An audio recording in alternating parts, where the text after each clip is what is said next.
my house, he's so big and strong. He goes to work each day, he stays all day long. He comes home each night looking tired and beat. He sits down at the dinner table and has a bite to eat.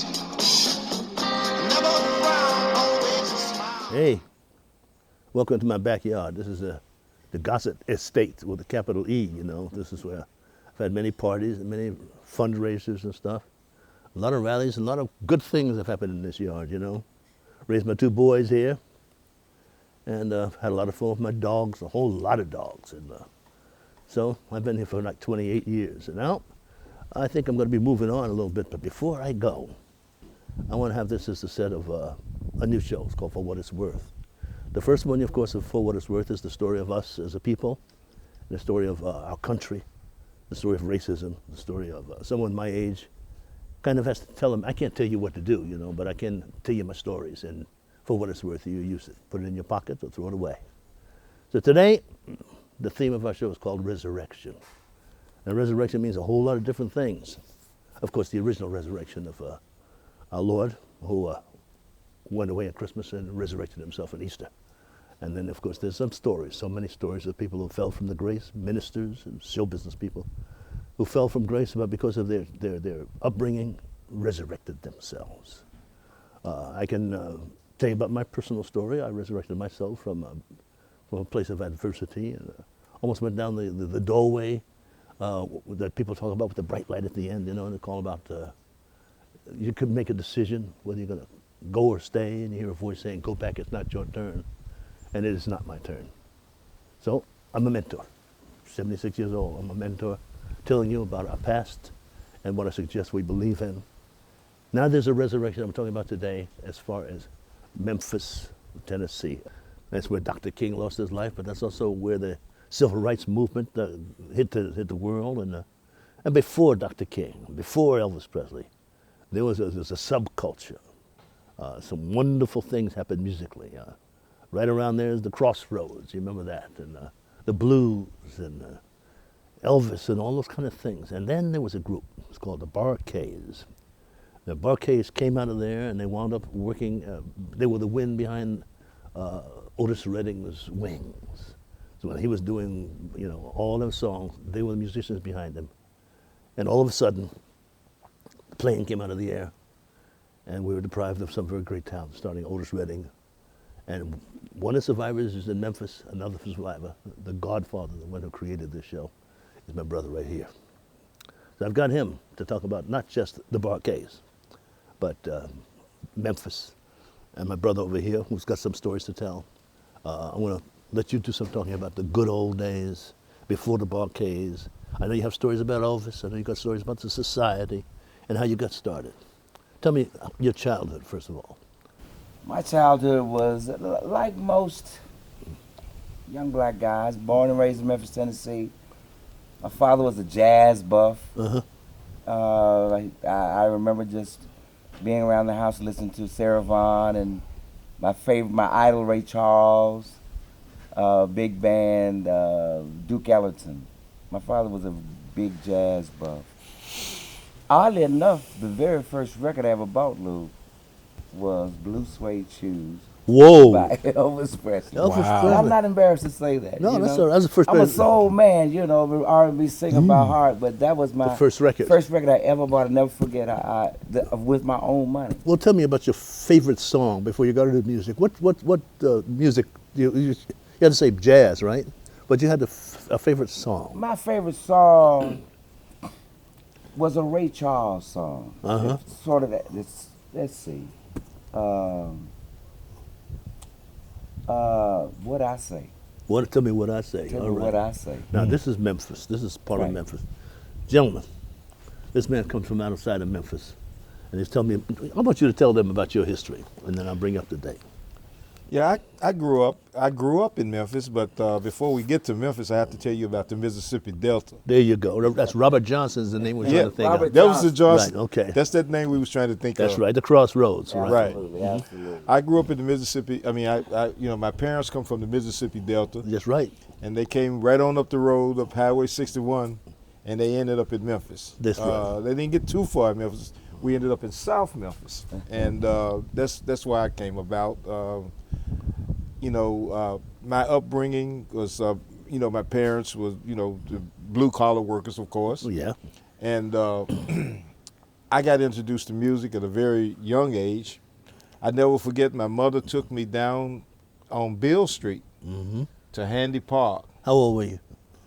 Oh, I had to be, 6 or 7 years old. All right. Did your mama tell you about WC? She didn't tell me about. WC Handy.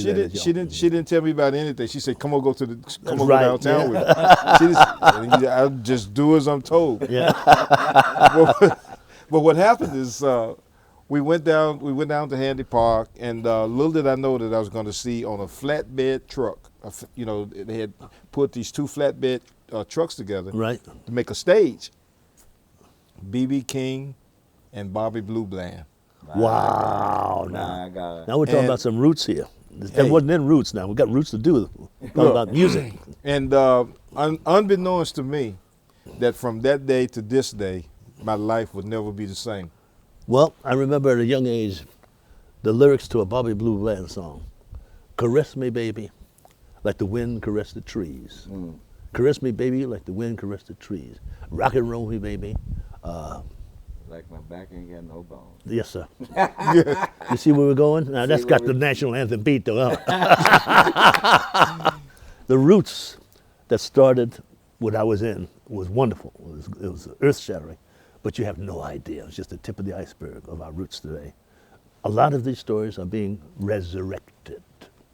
And now the BarKays, having that tragedy with Otis Redding and most of them going down in that airplane. One of them still is home, but this gentleman here has got some stories. This gentleman here has got some stories about the resurrection. We're talking about resurrection again, the resurrection of the BarKays. Not just because of the music, but because of them, why you must continue. I'd like for you to share some of the reasons why you resurrected the BarKays and why you're here now. Well, first of all, it goes back to when the original BarKays, the BarKays that played with Otis Redding. Yes. And I have to say this, and I don't say this sticking my chest out, but looking back on it, we had a lot of the guys. I don't even take myself out of it. They had a lot of wisdom, because we always would talk about that if something was to happen to any of us, whoever's left, please keep it going. We must carry on. Could you do something for me? Because this is a show called For What It's Worth for the young folks. Could you repeat to that camera what you just said? What happened was when the original BarKays were together, we had conversations about it, that if something was to happen to one of us, whatever person that was left, please carry on. And that just stuck in my mind. But little did I know that I would be the person left to carry it on. To carry it on. So the reason why I asked him to repeat that for you young folks, for what it's worth, we have to be in this country, not just the African American people, all our young people, all our people in this country. We have to make that kind of commitment to one another. In order for us to make that kind of commitment to one another, there's certain things that's in the way. There's racism that's in the way from the old days. There's the haves and have-nots in the way. That's got to go away. So that when we get together in a room, no matter where we come from, we make the commitment that no matter what happens to us, whoever's left continues the tradition. And that tradition, of course, is democracy, one nation under God, indivisible, with liberty and justice for who? All. There you go. So that's the lesson of the day. It's called resurrection. I want to go back now and talk to you about Memphis, because I'm fascinated with that town. I've been there a few times. Not enough. But I went to the Civil Rights Museum, and I got some goosepimples looking up at the motel. I saw the place across the street where Dr. King was in the crosshairs. I saw that. I get goosepimples today thinking about that street, because it was a street of history. But before Dr. King got there, before Elvis, I would like to find out from you gentlemen how much you remember as a childhood about music and that society that the music brought together. And I'm sure it was not only black. Before that, what's the name of the record company? Stax. Stax. Before Stax that, Records. what kind of society did you guys have that you had to change, of course, when you get out in public? But you guys had to have some relationships between the races that were like this because of music.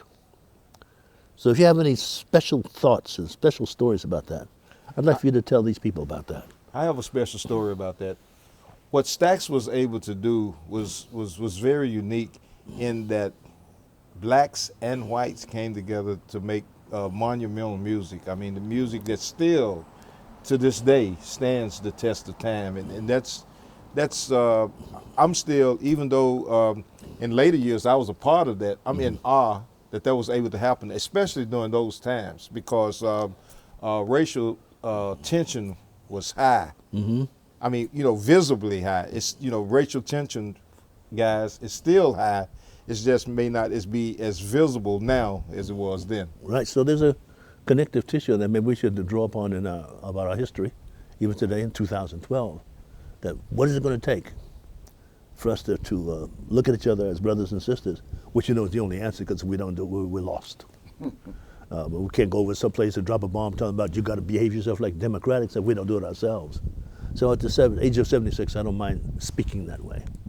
This is just for what it's worth. That lesson goes on and on. It was music, blues music, in a place in Tennessee, probably in Mississippi, in Louisiana, New Orleans, obviously, Atlanta, Birmingham. There was music. There was an interface. Here in Los Angeles, it was Jefferson Boulevard with all the Jungle Room, where all the movie stars would go and interface with the jazz musicians.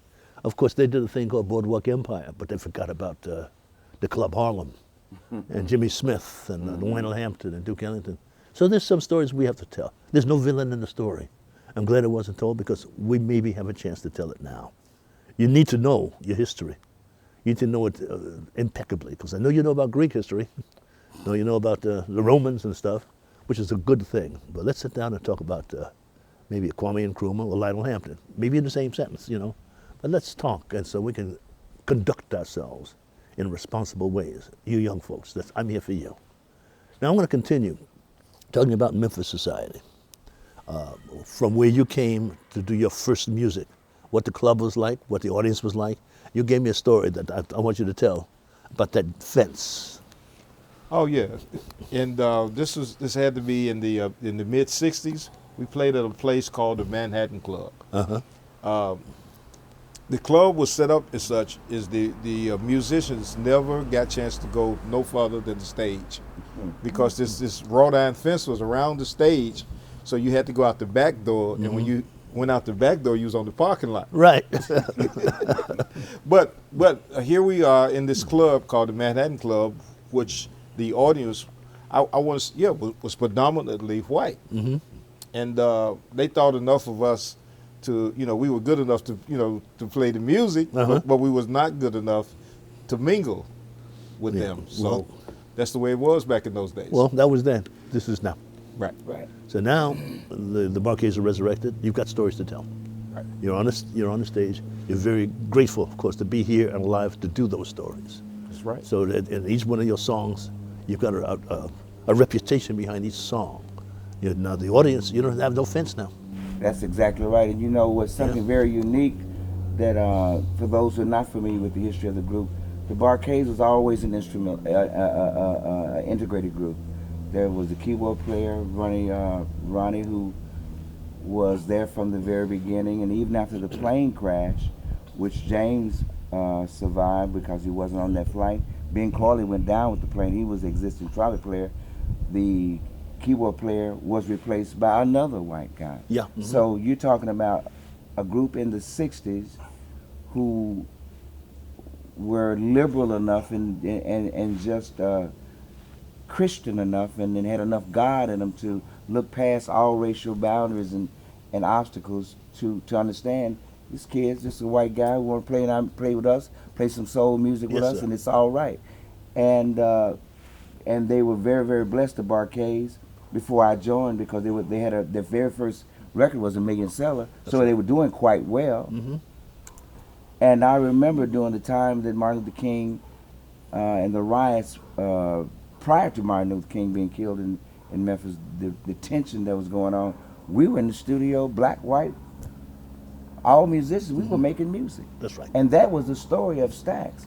We made music in Stax, all of us together, and it didn't have anything to do with the tension outside. We were very concerned with it, Lou. As a black man, we were very concerned. I would imagine. Yeah. Why it was going on, and we were alarmed at the roots of it. But nevertheless, music was our outlet. Well, that was your outlet, and it didn't seem to make sense. I can identify as an actor. I did a little music myself. I did folk music. Me and my partner, an Italian guy by the name of Felix Pappalardi Jr. I remember. He discovered Eric Clapton. That's right. And Cream. That's right. So the two of us would go and open for the Kingston Trio. And we would, I know you were a musician at heart. Yeah, and I wrote a song. I'll tell you. I'll tell you now. I always wanted to be an actor, and we had no work. All of Broadway was full of British actors, from My Fair Lady, The Separate Tables, The Hamlet. So we created Off-Broadway. And underneath where we were rehearsing Off-Broadway was a coffee shop called the Cafe Wad, W-H-A ? And it had the thing called a hootenanny. Hootenanny is where you do a set and you pass the basket, right? Absolutely. And I looked at the basket, I saw 20s and 10s in there. I said, wait a minute, that man just did, did My Lord Deliver Daniel. I know that one, because my choir was the Raylettes, the Chavons. So we really did good singing, right? So I went out there and I did Wade in the Water. Oh, right. Did My Lord Deliver Daniel and all kinds of stuff like that. And that basket was filling up. I said, whoa. So I learned 3 songs, got me a guitar, and that's 3,000 songs right there. By the end of the summer, I'm running this hootenanny. And through there came Mamas and the Papas and the Kingston Trio. My God. They all came through there, right? So I learned some music and I got a job. I got a job called the Young Rebels. And so I gave my music to Richie Havens. And I go out to do the Young Rebels, and the series fails. And I'm BSing the landlord, and he's backing the truck up to buy stuff in the truck. That same day, I got a residual check for $72,000. He sang it in Woodstock. He put it on his mixed bag album. And that's the closest thing I came from being home. The name of the song was called Handsome Johnny. So the guitars are still over there in the corner. So Is that what I saw in the corner? It's getting close again. So that's all my guitars. How about that? It ain't over till it's over. It ain't over till it's what Yogi said, That's right. Yeah. That's But it's called Handsome Johnny, about the war, So the method of communication between what we had to do, that's an old thing. Comes from Africa, I think. Yes. The wails, the songs of how we feel. We used to communicate in slavery with those field hollers and those cries. Then it came up through the blues, and we're still doing that today. So welcome back, by the way.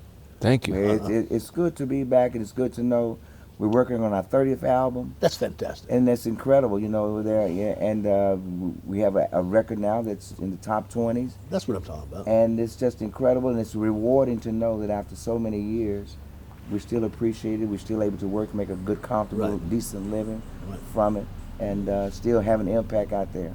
So, the point, resurrection. Yes. When you hear the BarKays, now you're not talking about just the BarKays with Otis Redding. These guys have been through it. You've heard their stories. They have so many more stories that we never have a 10-hour show for them to tell you those stories. But when you buy the BarKays album, guys, see who it represents. Listen to that music. Go see them when they do concerts. And keep them active and alive, because they're going to teach you about their lives through their music. That's the #1 communicator there is on the planet. And we do that very well. So, once again, BarKays are back, resurrected. Take a look at them and listen to their music as we go out.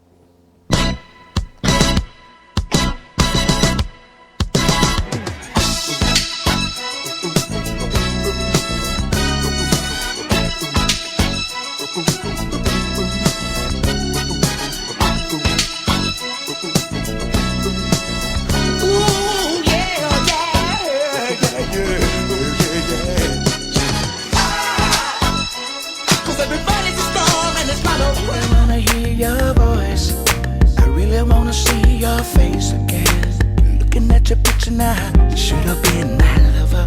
Oh, girl, you gotta give me a chance. See, I ain't gonna treat you like a mother, man. I'ma make sure that I'll never hurt you. Right now, I'm giving up all of the girls that I met in the club. Right now, I'ma turn it up. I'm gonna be the one to make you fall in love. Right now, I'm gonna give you what you want. I'm gonna do the things that the other dudes don't. Tonight I'm gonna make believe it's your birthday, girl. Ooh.